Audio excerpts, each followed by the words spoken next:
انہوں نے چھوڑا ہی نہیں ہے، اور جو حرکت یہ کر رہے ہیں یہ کوئی علمی اختلاف نہیں، یہ ایک جرم اور گناہ ہے۔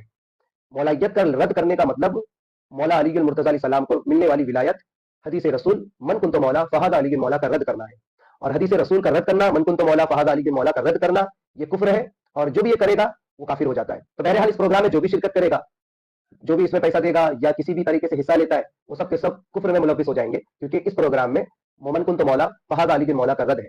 انہیں اگر ہمارے عقیدے سے اختلاف ہے، اسی پروگرام میں جو ان کا پوسٹر ہے اس میں لکھا ہوا ہے افضلیت صدیق اکبر، ٹھیک ہے، اس سے ہمیں کوئی آپ سے اعتراض نہیں ہے۔ آپ کے نزدیک حضرت ابو بکر افضل ہے تو آپ اس پہ دلیل رکھیں، اس پر بات کریں، تقریر کریں۔ ہمارے نزدیک مولا علی المرتضی علیہ السلام افضل ہے، تو ہم وہ جب بھی بات ہوگی تو ہم مولا علی کی افضلیت کی بات کریں گے، کوئی بات نہیں۔ لیکن رد مولائیت یہ بہت بڑا جرم ہے، میں تو اسے کفر سمجھتا ہوں، اور بات جب کافروں کی ہوگی۔ آج سے لگ بھگ 10 سال پہلے سے ایک فتنہ ابھر رہا ہے، اس فتنے کا نام ہے فتنہ مولائیت۔ اب اس کو بہت سے لوگ یہ کہیں گے کہ یہ لفظ مولائیت کا جو نام میں لے رہا ہوں یہ حضرت مولائے متقیان حضرت علی ابن ابی طالب کرم اللہ تعالی وجہہ الکریم سے منسوب ہے، تو اس لفظ کو لفظ مولائیت اور فتنہ مولائیت حسنین نے کیسے کہہ دیا؟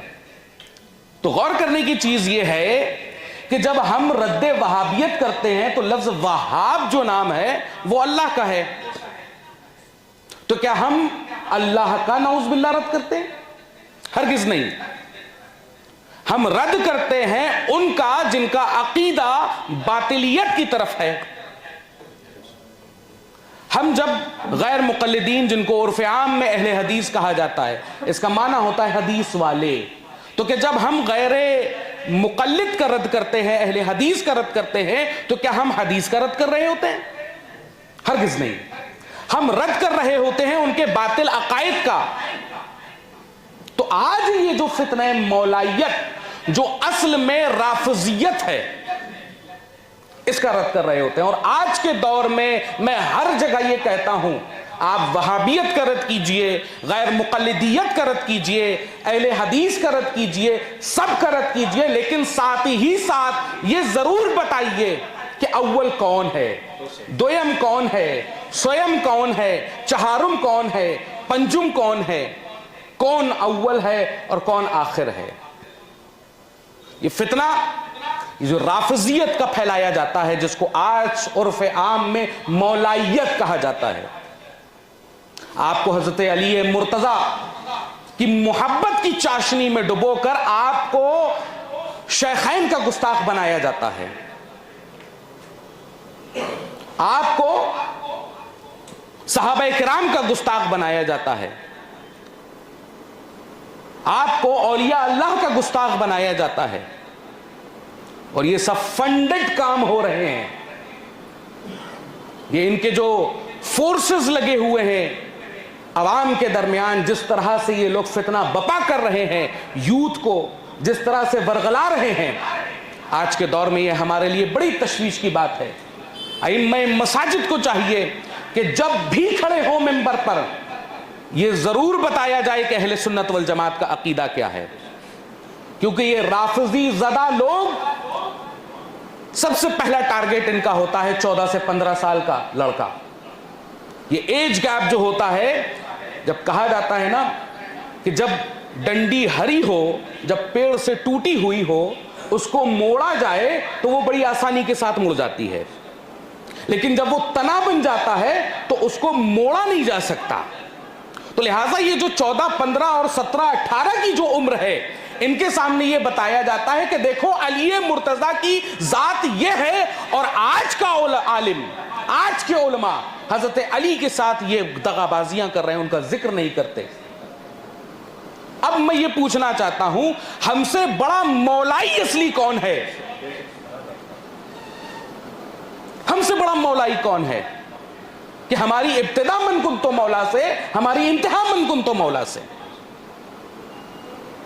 کبھی غریب نواز کا نام لے کر، کبھی سلسلہ چشت کا نام لے کر، کبھی سلسلہ قادریہ کا نام لے کر، کبھی سلسلہ نظامیہ کا نام لے کر لوگوں کو ورغلایا جا رہا ہے۔ تو میں یہ پوچھنا چاہتا ہوں کہ صحابہ کرام کی گستاخی کہاں، اس چیز کو آپ جو ہے واضح کرنا چاہتے ہیں کہ صحابہ کرام کی گستاخیوں سے آپ اہل سنت والجماعت میں شمار ہو جائیں گے؟ ہرگز نہیں۔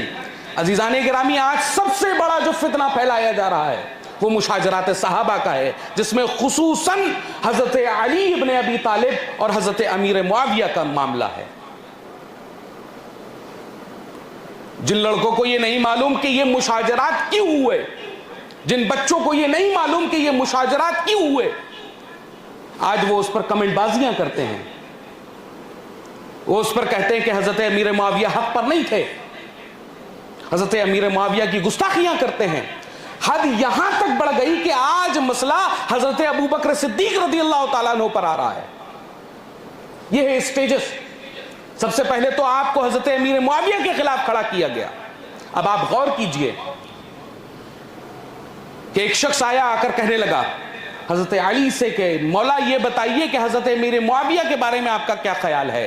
اگر حضرت امیر معاویہ غلط ہوتے اور مولا کائنات کے دشمن ہوتے تو حضرت علی جو ہمت رکھتا ہے خیبر کو اپنی 2 انگلیوں سے اکھاڑ کر پھینکنے کی، اس کے سامنے کسی کی کیا حیثیت؟ آپ حضرت علی مرتضیٰ نے ارشاد فرمایا کہ تم مجھ سے معاویہ کے بارے میں گفتگو کرتے ہو، میں تمہیں بتاتا ہوں اخواننا فابغوا علینا، کہ وہ میرا بھائی ہے، وہ میرا بھائی ہے۔ اب یہ بتاؤ کہ ایک بھائی کا ایک بھائی سے جھگڑا ہو جائے گا تو کیا باہر والے ان کے مشاجرات میں بولنے کی حیثیت رکھتے ہیں؟ جب علی مرتضیٰ یہ کہہ رہے ہیں اخواننا کہ وہ ہمارے بھائی ہیں، تو ہماری آپ کی کیا حیثیت؟ پھر آپ کہتے ہو کہ ارے سلسلہ چشتی یہ کہتا ہے، کیونکہ سب سے زیادہ جو آج کل فتنہ جو پھیلایا جا رہا ہے وہ اس طریقے سے پھیلایا جاتا ہے کہ دیکھیے غریب نواز نے کچھ نہیں کہا۔ ارے تو کتابوں کو اٹھا کر دیکھو کہ غریب نواز نے کیا کہا ہے۔ غریب نواز نے کبھی حضرت امیر معاویہ کی مخالفت نہ کی، جبکہ حضرت نظام الدین اولیاء اپنی کتاب میں رقم کرتے ہیں۔ ایک شخص آیا اور آ کے کہنے لگا کہ خیال کہ کیا خیال در معاملہ معاویہ، کہ حضرت امیر معاویہ کے معاملے میں آپ کا کیا خیال ہے؟ تو آپ نے فرمایا او مسلمان بود وَالصحابہ است، کہ وہ مسلمان تھے اور صحابی تھے۔ اب لوگ انکار کر رہے ہیں، تو اب سلسلہ چشتیہ نظامیہ کو ماننے والے کیا اپنے بزرگوں کا انکار کریں گے؟ اور اگر کرتے ہیں تو سلسلہ چشت کو تیاگ دیجئے، چھوڑ دیجئے، کیونکہ ہمارے بزرگوں کا عقیدہ یہ نہیں ہے۔ آپ کو سب سے پہلے اہل بیت کی محبت کی گھٹی پلائی جائے گی، اور اس کے بعد آپ کو رافضی بنا دیا جائے گا، اس کے بعد آپ کو گستاخ صحابہ بنا دیا جائے گا، اس کے بعد آپ آج کل دیکھ رہے ہوں گے لوگ رفع یدین کر رہے ہیں، ہاتھ کھول کھول کر نمازیں پڑھ رہے ہیں، کہہ رہے ہیں کہ یہ رسول اللہ کی نماز ہے۔ یار جب اختلافی مسائل کو تم نہیں جانتے تو تم کیسے کہہ سکتے ہو؟ میں آپ کے سامنے ایک پوری روایت نقل کر دوں، یہ روایت آپ کے سامنے میں پڑھا رہا ہوں، آپ سنیے اس چیز کو، کہ جس میں یہ کہا جا رہا ہے، جو کہتے ہیں نا کہ رافضیت، جس کو آگے شیعت کہا جاتا ہے، ان کے ائمہ کا عقیدہ کیا ہے؟ ان کے ائمہ کا عقیدہ یہ ہے کہ کتاب کا نام ہے حیات القلوب، جلد نمبر 2 صفحہ نمبر 923، اس میں یہ کہتا ہے اس کا مصنف عیاشی نے بسند معتبر حضرت امام باقر سے روایت کی کہ جناب رسول اللہ صلی اللہ علیہ وآلہ وسلم نے دنیا سے رحلت فرمائی، 4 اشخاص علی مرتضیٰ، مقداد، سلمان، ابو ذر کے سوا سب مرتد ہو گئے۔ کتاب حیات القلوب جلد نمبر 2 صفحہ نمبر 923۔ ان رافضیوں کی یہ حقیقت ہے کہ جو اہل بیت کی نصرت کی اپنی باتیں کرتے ہیں، اپنے حوالے دیتے ہیں کہ ہم سے بڑا محب اہل بیت نہیں، ہم سے بڑا حسن کا چاہنے والا نہیں، ہم سے بڑا حسین کا چاہنے والا نہیں، ہم سے بڑا سیدہ کا چاہنے والا نہیں. ان کا مصنف یہ کہہ رہا ہے کہ سند معتبر حضرت امام باقر سے روایت کی کہ جناب رسول اللہ کی رحلت کے بعد 4 اشخاص علی ابن ابی طالب، مقداد، سلمان، ابو ذر کے سوا سب مرتد ہو گئے. تو اب یہ بتائیے کہ سیدہ کائنات فاطمۃ الزہرا، جگر گوشہ رسول، سیدہ کائنات کو آپ مرتد کہہ رہے ہیں؟ یہ ہے ان رافضیوں کا عقیدہ. آپ نوجوانان جنت کے سردار امام حسن و حسین کو مرتد کہہ رہے ہیں. آپ کو ان عقیدے میں ڈال دیا جائے گا. آپ ابھی تو مولا کائنات کی محبت کی بات کرتے رہیں گے اور اس کے بعد آپ کے عقیدے ایسے بنا دیے جائیں گے. کبھی حضرت علی مرتضیٰ کی محبت کے نام پر، سیدہ کائنات کی محبت کے نام پر، امام حسن و حسین کی محبت کے نام پر آپ کو یہ باطل عقیدے پروس دیے جائیں گے. اور ان کو آپ کو جب آپ اس دلدل میں پھنسے ہوں گے تو آپ کو یہ سب چیزیں اچھی لگنے لگیں گی. میں آپ کو یہ بتاتا ہوں کہ یہ فنڈڈ کرائم ہے. آج جو کل کے نوجوان جن کے کل میں بدن میں کپڑا نہیں تھا، آج وہ بڑی بڑی شیروانیاں اور ٹوپیاں پہن کر یوٹیوب میں، فیس بک پر، انسٹاگرام پر یہ لوگ بیان کر رہے ہیں کہ حضرت امیر معاویہ کی ذات یہ ہے. نعوذ باللہ من ذالک. غوث پاک کو پڑھو، غوث پاک اپنی کتابوں میں کیا لکھ رہے ہیں. غریب نواز کو پڑھو، نظام الدین اولیاء کو پڑھو، کیا کہہ رہے ہیں فوائد الفوائد میں. عزیزان گرامی، یہ ہمیں گستاخ بناتے ہیں. کل تک جن کا عقیدہ درست تھا، اچانک ان کا عقیدہ بدل جاتا ہے. یہ کس طرح سے ہوتا ہے؟ یہ ہوتا ہے سوشل میڈیا کے ذریعے سے. سوشل میڈیا میں ہم ان کو فالو کرتے ہیں، ہم ان کو دیکھتے ہیں، ان کی ایک ریل سامنے آتی ہے، ان کی ایک ویڈیو سامنے آتی ہے اور ہم اسی کو فالو کرنے لگتے ہیں. پھر ہمارے اندر تجسس آ جاتا ہے کہ ہم کیا پڑھیں. اور جب آدمی، اسی لیے کہا جاتا ہے پیر کامل بنو، پیر کامل کے پاس زانوئے تلمس طے کرو.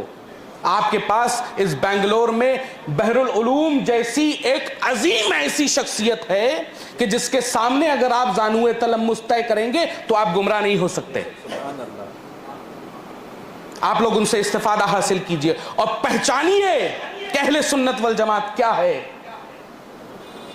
میں کہتا ہوں کہ مومن اور منافق کے فرق کا نام علی ابن ابی طالب ہے، اور اہل سنت والجماعت اور رافضی کے بیچ میں اگر کوئی کسوٹی کا نام ہے تو وہ حضرت امیر معاویہ کی ذات ہے. پہچانیے ان کو. اور کوئی بھی امام ہو، کوئی بھی پیر ہو، کوئی بھی پیر زادہ ہو، سب سے پہلے اس کے قریب ہونے سے پہلے آپ کو چاہیے کہ اس سے اس کے اعتقاد کو پہچانیے، اس کا اعتقاد پوچھیے کہ اس کا اعتقاد، اس کا عقیدہ صحابہ کرام کے تعلق سے کیا ہے، اہل بیت کے تعلق سے کیا ہے، اولیاء اللہ کے تعلق سے کیا ہے. ہم نے بڑی سی خانقاہ دیکھی، بڑی سی خانقاہوں میں آپ دیکھ رہے ہوں گے اجمیر معلیٰ کو، آپ دیکھ رہے ہوں گے بڑی بڑی خانقاہوں کو دیکھ رہے ہیں جو رافضیت کی چاشنی پروس رہے ہیں ہمارے درمیان. کبھی غریب نواز کے نام پر، کبھی مخدوم پاک کے نام پر، کبھی نظام پاک کے نام پر. تحقیق کیجئے، پڑھیے، جانیے کہ اعتقاد کیا ہوتا ہے، عقیدہ کیا ہے. عقیدہ یہ نہیں ہے کہ ہم نے آدھی ادھوری بات پڑھی، آدھی ادھوری بات سنی اور آدھی ادھوری بات سن کر ہم نے عقیدے کو واضح کر دیا کہ دیکھیے ہم حضرت امیر معاویہ کے خلاف ہیں. اگر آپ حضرت امیر معاویہ کے خلاف ہیں تو بزرگان دین نے یہ لکھا ہوا ہے کہ ایک بہت بڑے بزرگ حضرت علامہ مصطفیٰ الحسینی یہ کہتے ہیں کہ وہ شخص، میں حضرت ابو بکر کی بات نہیں کرتا، میں حضرت فاروق اعظم کی بات نہیں کرتا، میں حضرت عثمان غنی کی بات نہیں کرتا، وہ شخص جس نے حضرت امیر معاویہ کی ادنا سی گستاخی کر لی وہ جہنم کے کتوں میں سے ایک ہے. لیکن آج ہمت یہ ہو گئی ہے ان لوگوں کی کہ وہ لوگ حضرت فاروق اعظم کی افضلیت پر گفتگو کر رہے ہیں. میں کہنا یہ چاہتا ہوں اور ڈنکے کی چوٹ پر یہ کہنا چاہتا ہوں, یہ جمہور کا عقیدہ نہیں بلکہ اجماع امت ہے کہ ابو بکر صدیق افضل البشر ہیں بعد الانبیاء. اور حضرت ابو بکر صدیق افضل ہے اس لیے خلیفہ نہیں بنے. حضرت ابو بکر صدیق افضل ہیں اس لیے خلیفہ نہیں بنے, بلکہ یہ صفت ان کے اوپر ان کو یہ جو ملی ہے اس کا مطلب یہ نہیں ہے کہ وہ افضل تھے اس وجہ سے خلیفہ بن گئے, بلکہ یہ جو فضیلت ملی ہے یہ رسول اللہ کی عطا سے ملی ہے, یہ رسول اللہ کی نظر کرم سے ملی ہے. غار ثور دیکھیے آپ, سانپ کا ڈسنا برداشت کیا لیکن رسول اللہ کی نیند کو خراب نہ کیا. آپ نے اپنا سب مال و متاع قربان کر دیا لیکن رسول اللہ کی عظمت پر ایک آنچ نہ آنے دی. لیکن جب ہماری بات آتی ہے, جب ہم دیکھتے ہیں تو ہم سب ایثار کو بھول جا رہے ہیں. آج کے دور میں ہم یہ بھول رہے ہیں کہ وہ صحابہ کرام جنہوں نے اپنی تمام عمروں کو رسول اللہ کے لیے قربان کر دیا, آج ہم ان کے گستاخ بنے بیٹھے ہیں. شرم کی بات ہے یہ ہمارے پیران عظام کے لیے کہ جنہوں نے اپنے مریدوں کو بے لگام کر دیا.